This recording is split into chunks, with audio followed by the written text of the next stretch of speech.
Hey everybody.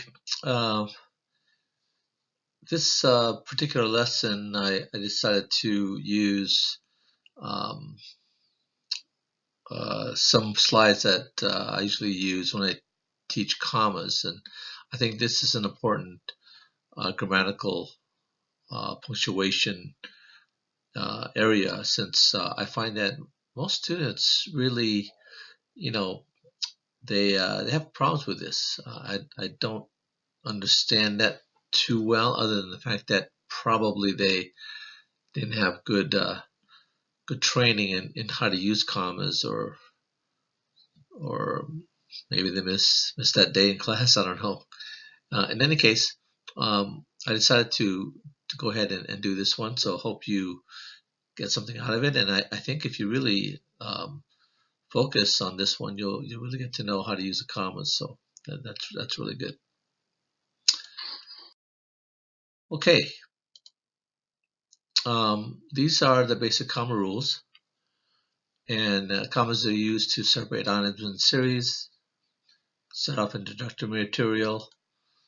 Um, they're on both sides of words that interrupt the flow of thought in a sentence, and they're between two complete thoughts using the conjunctions as listed there. And they set off direct quotations from the rest of the sentence. I'm sure you're familiar with that. And basically, in letter writing, they're also used, and they're also used in related informal situations.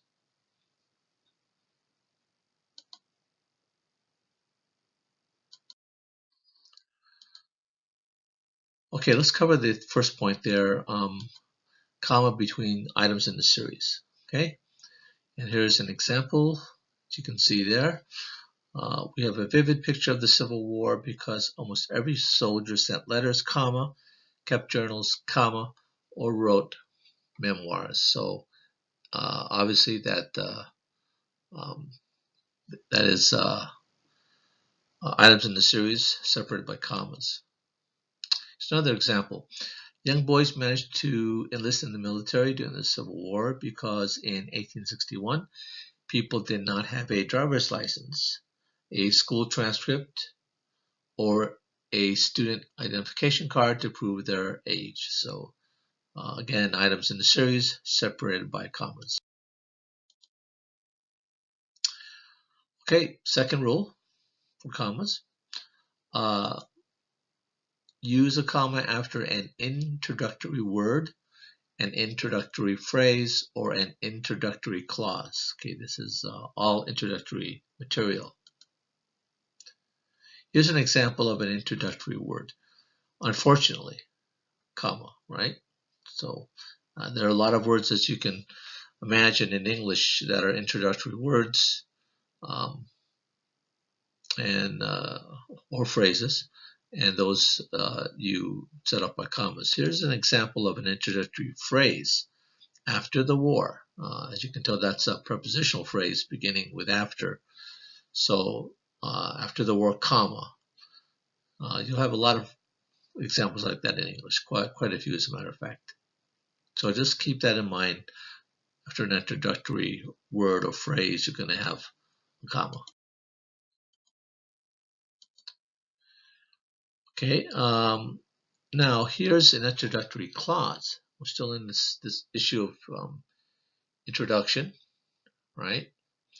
And here's the example: when the war actually broke out, comma. So that's a clause. And after an introductory clause, you also have a comma. Now this one says to note that if a dependent clause, right, comes at the end of a sentence, there's no need for comma. And here's an example of that. I'll put these up here. You can see if you start with a dependent clause, for example, with the word because, then you're going to be looking for that comma someplace there in the middle of the sentence, right? But in the second example, if you start, or you have the dependent clause later in the sentence, right? The because later, then obviously there's no comma there. Okay, and that's an important thing. I think a lot of people, they would try to put that comma in the second example right before the word because, but you don't need to do that. Okay, this one says use commas around words interrupting the flow of thought. Okay, we have a number of words like that in English. Here is a rule here. Interrupting words are set up by commas. If you remove the words from the sentence and it still makes sense, the words are interrupters. Such non-essential, okay, that's key, non-essential information is set off by commas. Okay, here you have an example. The interrupting words there, especially the growing of cotton, okay. They say it's non-essential. Kind of is essential to me, but in any case, it's not the main part of the sentence. You can, the sentence will still make grammatical sense if you took it out, right? So that's the point there. Here's another example. Sometimes American civilians, comma, who actually picnicked in the battle areas to watch the fighting, comma, were trampled by retreating soldiers. So that middle part there, separated by the commas, considered non-essential, interrupts the flow of thought. You need commas between those. Okay, this one says use a comma between complete thoughts connected by a joining word. Example, excuse me. Emotions ran so high that thousands of men rushed to enlist, comma, and young boys were caught up in this movement. Okay, you have a comma, okay, and the conjunction and, which links the two parts of the sentence, right? To actually independent clauses, right? So just remember that you have a number of conjunctions in English, and you can link two independent clauses, which is the comma and that conjunction. So that's what they're talking about. Here's another example. The drum beat was needed to give directions to the men in the Civil War, comma, but the bugle began to take over this role because it was easier to hear. So again, a comma and a conjunction. The conjunction here is but.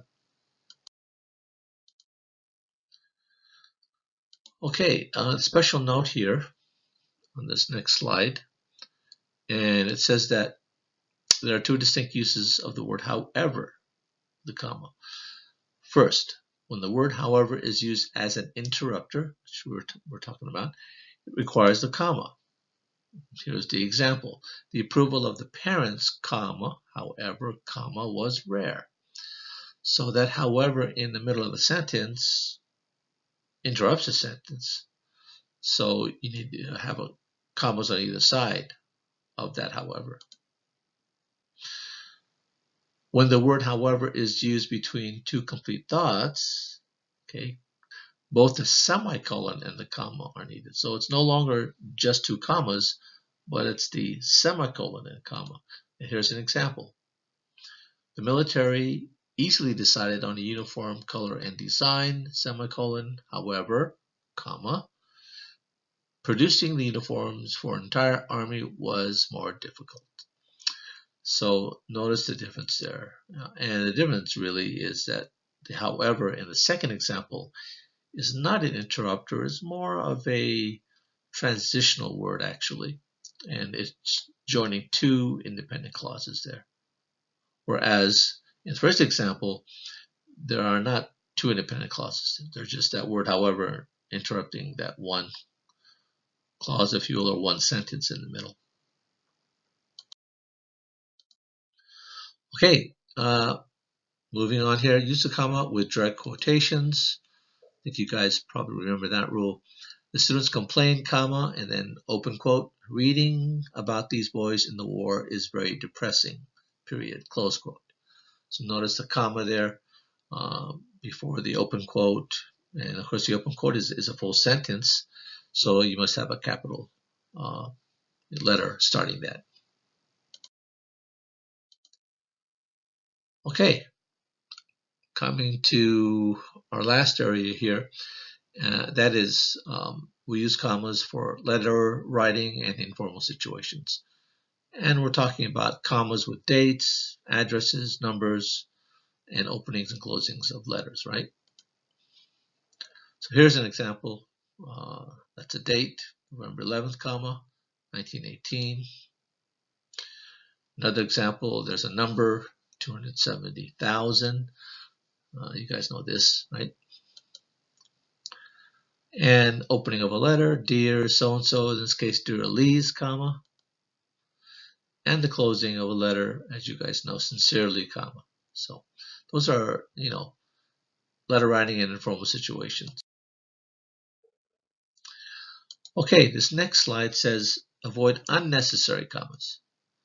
For example, we wrote to our governor and telephoned our senator.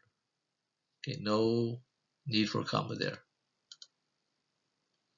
And the reason why, as it states here, is because there are not two complete sentences. Okay, and here's where a lot of students mess up because they think, oh, I see that and, oh, it must be a conjunction, right?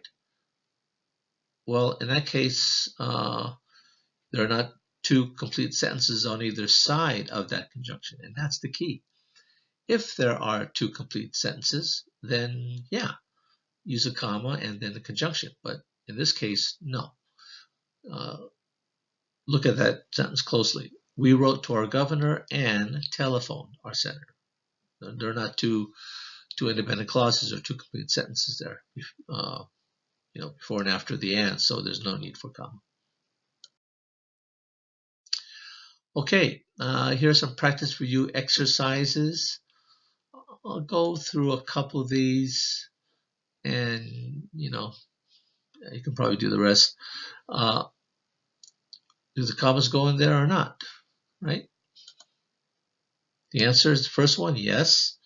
Lacrosse, comma, a game. That's sort of an introductory word, right? And there is another comma there. And actually, now that I look at it, lacrosse, comma, a game played by two competing teams. That's sort of more of a description or interrupter or interrupting words, right? Because you can take that non-essential information out and you could have a complete sentence. For example, lacrosse is a sport which involves a ball and a special netted stick. So those words in between there are non-essential. So separated by commas. Here's one. The game was originally played by the Native Americans as a training for war, a comma or no comma, and was adopted, right, by the Native,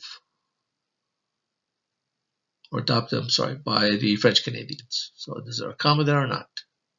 Answer, no comma. Okay, again, same thing. It's not two independent clauses, so no need for comma.